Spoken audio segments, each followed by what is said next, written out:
In this short presentation, we're going to have a look at advanced performance management and talk a little bit about the challenges that it's going to present you. Clearly, this is meant to build on the performance management exam that you'll have studied earlier in your studies. And basically, its aim is to take that up to a strategic level. So we're interested in giving insights, practical business insights that are going to help a business develop its organization, develop its strategy, and develop its performance measurement systems so that it can achieve its aims.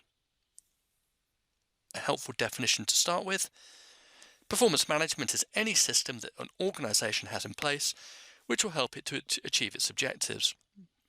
And as such, there's a lot in the paper, because here we're going to be talking about your strategy, your performance systems, your information systems, your people management, your production management. There's a great deal to get your head around. But it's not tested in a very technical way. Now, before we look at the syllabus in detail, I'd actually like to look ahead at the exam structure. Because as of September 2018, the exam structure is woven into the syllabus, and I'd just like to have a look at that up front. First of all, we can see that the exam is 3 hours and 15 minutes, in common with your other P-level exams. But this exam is very different. First of all, typically 20 to 25% of the exam is numerical, so not very much. However, you will see a lot of numbers in the exam. But the intention is that you can interpret them, that you can analyse trends, that you can create a story with the numerical calculations that often have already been done.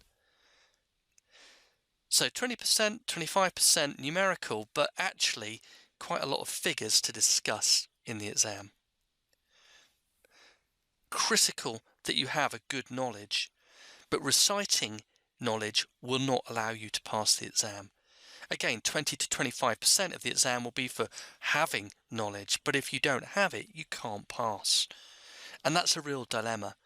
You've got to revise the knowledge really well, but then in your final couple of weeks in the lead up to the exam, be ruthless in practicing the application of that knowledge to exam questions. And the exam questions will either be 50 mark in section A or 25 mark in section B. So let's start with section A of the exam. The 50 mark question from September 2018 will mainly focus on 3 syllabus areas. Syllabus areas A, C and D. So now let's go back and have a look at the syllabus, just focusing on those 3 areas to start with. So section A, strategic planning and control. Here you're expected to use strategic models that you will have seen in earlier studies, but to understand how they give a picture of an organisation and give clues as to how the organisation can improve its performance. So this could be Porter's 5 Forces, the Boston Consulting Group matrix, an analysis of mission or objectives, for example. Syllabus section C is looking at whether the information systems being used are actually going to be helping a business to deliver good performance. So it's not a technical examination of the hardware and the software that a company is using, but more of a high-level assessment of whether those systems are delivering benefits to the company. And syllabus section D, well, this looks at performance measures like return on capital employed, residual income, economic value added, and techniques such as transfer pricing.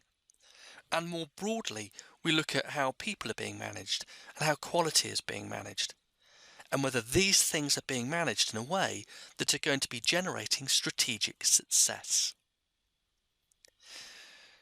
Now let's move on to have a look at section B of the exam.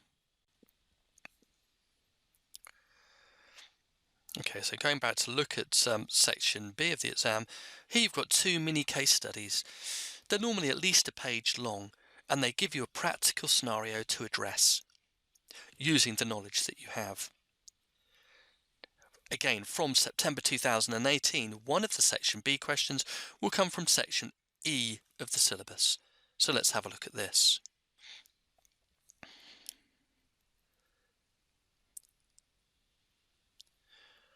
So there are two syllabus areas that we haven't looked at yet, Sections B and E. We'll start with Section E. Section E looks at primarily, I think, it's fair to say, strategic business performance evaluation. And this is where you're going to look at quite meaty models such as the balanced scorecard. And sometimes you're going to interpret a balanced scorecard. Sometimes you're going to design one. Sometimes there'll be some numerical work to do. There are also some other strategic business performance evaluation models that you'll need to master that have some similar characteristics. But also in here, you need to be able to understand why businesses fail and how the risk of failure can be modelled. So one of the Section B questions will be on that area, and that's always good to know. It's an area that you need to be strong on. The final syllabus area looks at analysing a business's environment, which is absolutely at the heart of effective performance management, and will use simple techniques such as pest analysis. Advanced performance management doesn't present many technical problems because so much of what's in the syllabus you have seen before, whether it's at strategic business leader paper or business analysis if you took that paper, or performance management. You will have seen many of the management accounting and strategic concepts that you're going to come across again. But in advanced performance management, you have to be better at them. So don't be lazy, really get back into these topics. Be better at them than you were before. Because without a good knowledge base, you're not going to be able to score the application marks. 75% of the marks roughly for application. But it's applying your knowledge. It's not just waffling. So you need to build up a good core of knowledge, and then, of course, in your revision, practice applying that knowledge.